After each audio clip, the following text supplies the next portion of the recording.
She's an economist, an entrepreneur, a life coach, and a writer living in Croatia. She's been published in Croatia, Serbia, and the United States. And her book is called Tesla's Peace Frequency, which is an allegorical fictional novel depicting the very last 3 days of Nikola Tesla's life in the form of a prayer. If you're interested in Tesla and art, I will put in a quick plug for, there's a panel at 5 p.m. today about Tesla as artistic inspiration, at which I will be speaking also as a composer. But please, for now, welcome Natalija Princi to the stage.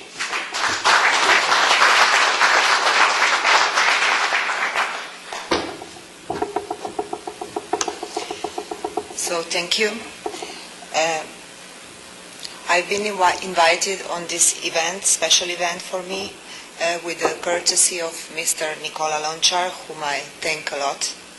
So, as the lady said, I wrote a book named Tesla's Peace Frequency, and oddly enough, it's a story about the very last 3 days of life of Nikola Tesla. As you probably know, the last person who saw Tesla alive was the secretary of his nephew on the day of 5th of January. After this short encounter he had with a lady, he retired in his room and put a do not disturb note on his door, and no one since then ever saw him alive.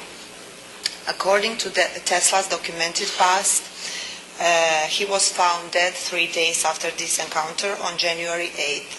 He was alone in his room, and those appear to be the facts. But when you are an author of fiction, as I happen to be, then this coldly described ending does not leave you in much peace. So I've decided to write a sort of fictional autobiography describing his last 3 days in a different manner. 3 days before his dying, Tesla was still making his last effort in order to get attention from someone in the Ministry of War. Back then it was 1943 and the Second World War was running widely. Tesla was offering his help, trying to sober the passionate warriors from different sizes involved in the Second World War.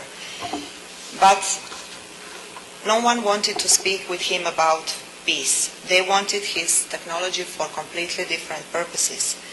And maybe in that precise moment he became finally aware of the fact that he, as an engineer, understood well. Such major movements as war is are movements devoid of reason and are movements of mass, and therefore they need the component of time in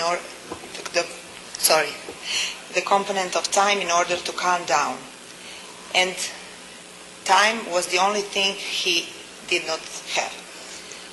So he was dying, and he understood that in order to appear a teacher, you need the audience to be willing to accept your teaching. Psychology recognizes under the term of metanoia the process of experiencing a psychotic breakdown and subsequent positive psychological rebuilding or healing. Tesla was invested with several metanoias during his lifetime, and I suppose a crucial metanoia for Tesla happened even during these last 3 days.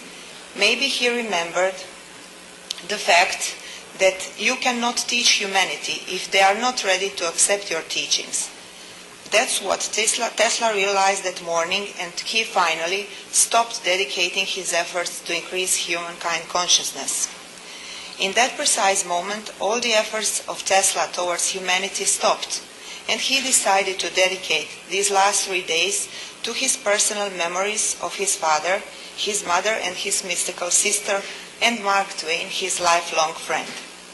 So the first act of my book was named In the Name of the Father.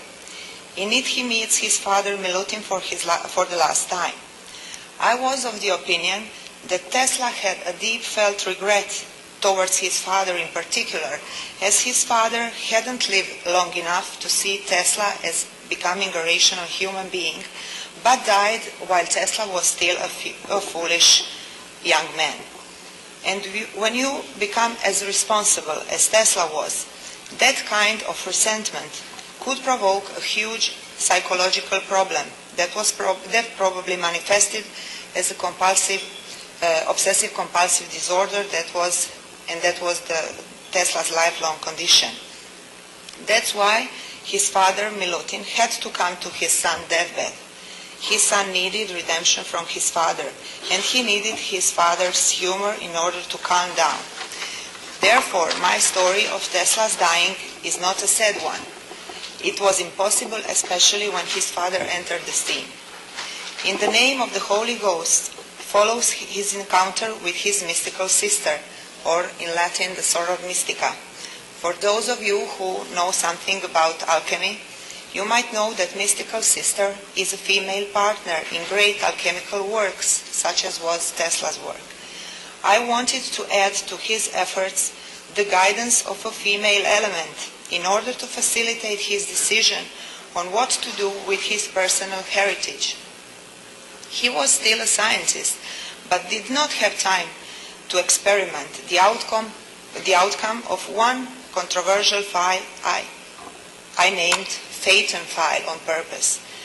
As Tesla was playing with fire all of his life, as once upon a time the young Phaeton, the son of the sun god Helios, took his father's chariot with decided, but as he was not as able as his father was, the young Phaeton did not manage to follow his father's solar path, and therefore burned all that was on earth.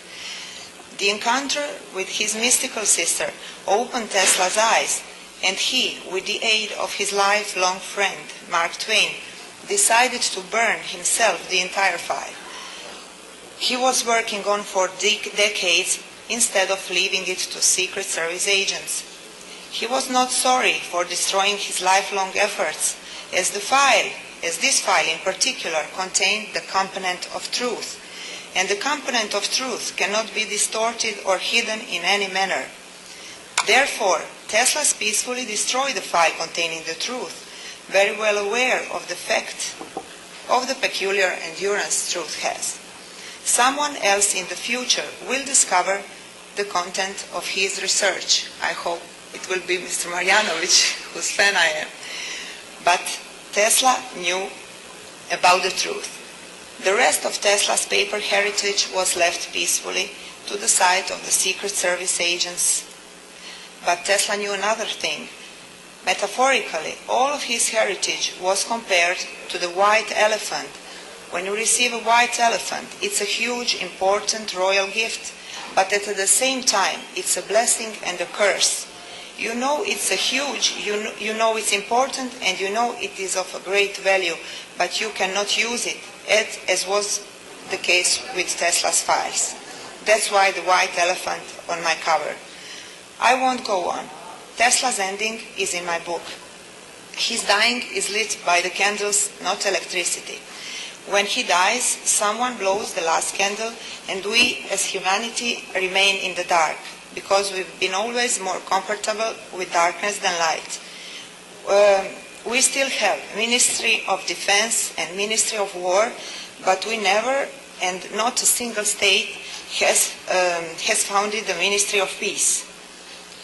Tesla finally meets the employees of the Ministry of Peace, but he was not abiding on earth. Amen.